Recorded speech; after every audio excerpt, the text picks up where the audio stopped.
Сәлеметсіздер ме балалар? Бүгін 65-ші сабақты өтетін боламыз. Жаңа видеоларды көру үшін каналымызға тіркеліп, колокольчик батырмасын басыңыздар. Өнер туралы не білемін? Сөз таптары. Бірінші жаттығу тақырыбын оқып, мәтін мазмұнын болжа, мәтінді тыңда. Өнер адам баласының жасампаздығын білдіреді. Жасау, құру, өндіру деген мағынадан туындайды. Оның мақсаты адам өмірін, қоршаған ортаны көркемдік тұрғыдан игеру. Өнердің сөз өнері, музыка, мүсін, кескіндеме, би, театр, сәулет өнері дейтін түрлері бар. Мәтін не туралы? Өнер түрлері туралы, өнер және оның мақсаты туралы екен балалар. Өнердің мақсатын сен қалай түсінесің? Сұрағы бойынша бір-бірімен ой бөліс. Өнер дегеніміз көркем образдар жүйесі арқылы адамның дүниетанымын, ішкі сезімін, жан дүниесіндегі құбылыстарды бейнелейтін қоғамдық сана мен адам танымының формасы.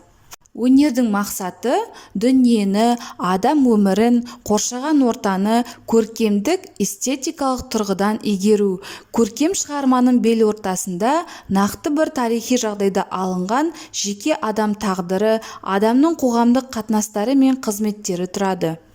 Олар суреткер қиялы арқылы өңделіп, көркем образдар түрінде беріледі. Шығарманың суреттеу тәсілі, құрылымдық келбеті, көркем бейне жасаудың материалдық арқауы өнер түрлерінің ерекшеліктерін айқындайды. Өнердің түрлері көркем әдебиет, музыка, мүсін, кескіндеме, театр, кино, би, сәулет өнері тағы басқа түрлері бар.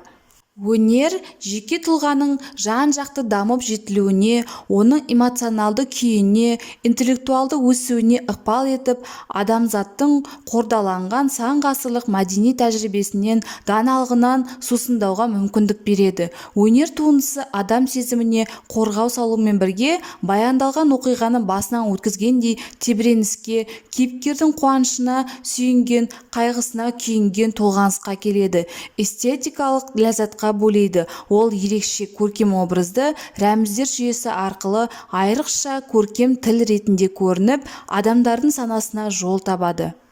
Екінші жаттығу көп нүктенің орнына тиісті сөз табын қойып, мәтінді оқы. Сөздер сөз таптарына қалай топтастырылғанын ойлап көр.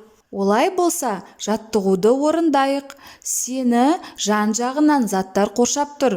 Сол заттардың атын білдіретін сөздерді бастауыш дейміз. Заттардың қимылын, іс-әрекетін білдіретін сөздер баяндауыш деп аталады. Заттар әр алуан белгілерге, яғни түрі, түсі, сапасы, санына ие. Мұндай белгілер сын есім және сан есім арқылы айтылады. Қарамен жазылған сөздер арқылы мәтіннің мәнін түсінуге бола ма? Олар осы мәтіннің тірек сөздері болып тұрғанын дәлелде. Мәтінде бізге заттар, атын, қимылын, іс-әрекетін, белгілерге деген сөздер берілген. Бұл тірек сөздер сөз таптары туралы мәтін екенін анық білдіріп тұр.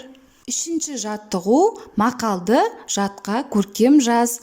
Ақыл көпке жеткізеді, өнер көкке жеткізеді. Сөздердің қай сөз табына жататынын анықта, қандай белгілеріне қарап анықтағанды жұбымен бөліс. Яғни балалар, қай сөз табына жататынын білу үшін біздер сұрақ қою арқылы сөз таптарын анықтаймыз. Ақыл не? Зат есім. Өнер не? Зат есім. Жеткізеді, қайтеді, немесе не істейді деген сұрақ қоямыз. Етістік. Төртінші жаттығу әр сөз табы туралы білетінді айт. Зат есім, етістік, сын есім, сан есім нені білдіреді, қандай сұрақтарға жауап береді. Зат есім атын білдіреді, кім, не, кімдер, нелер деген сұраққа жауап береді. Мысалға, Маржан, Арман. Етістік қимыл іс-әрекетті білдіреді, не істеді, қайтты деген сұраққа жауап береді. Мысалға, ойнады, күлді, оқыды. Сын есім заттың сынын, сапасын білдіреді.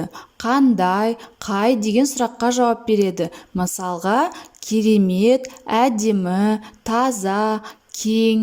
Сан есім заттың санын білдіреді. Қанша, неше, нешінші деген сұраққа жауап береді.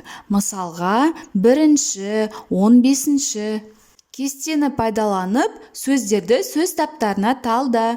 Бізде өнер, көркем, эстетикалық, игеру, сомдайды деген сөздер берілген. Олай болса, сөз таптарынан талдайық. Өнер не? Зат есім. Көркем қандай? Сын есім. Эстетикалық қандай? Сын есім. Игеру не істеу? Етістік. Сомдайды не істейді? Етістік. Осымен біздің сабағымыз аяқталды. Каналымыз пайдалы болған болса, лайк басып тіркеліп қойыңыздар. Жаңа видеолар сізге бірінші болып көрінеді.